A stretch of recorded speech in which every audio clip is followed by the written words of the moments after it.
Welcome to Luca and Miguel. Enjoy the video.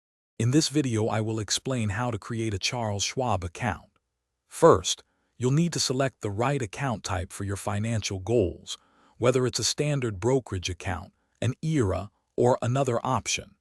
Next, prepare your personal information, including your social security number and employment details. Finally, consider if you'll be opening an individual account or a joint account with someone else, as this impacts the application process. Once you've decided on your account type, the next step is to complete the online application.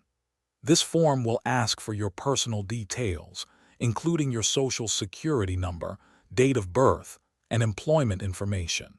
It's crucial to fill out every section accurately to avoid delays. Take your time to review all the information you've entered before clicking Submit, ensuring everything is correct. After your application is submitted, you'll need to fund your new account.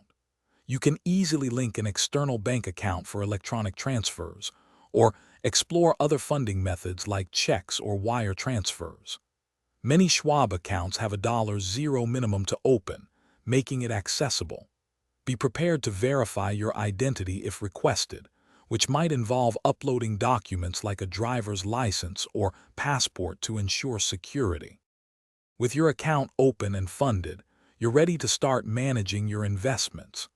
Charles Schwab offers a wide array of options, from individual stocks and exchange-traded funds to mutual funds and bonds.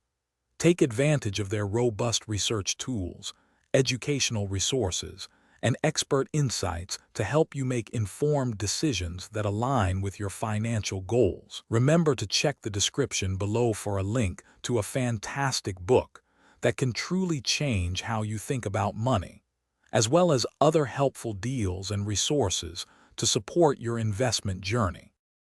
Thanks for watching and please subscribe. It's the best investment you'll ever make.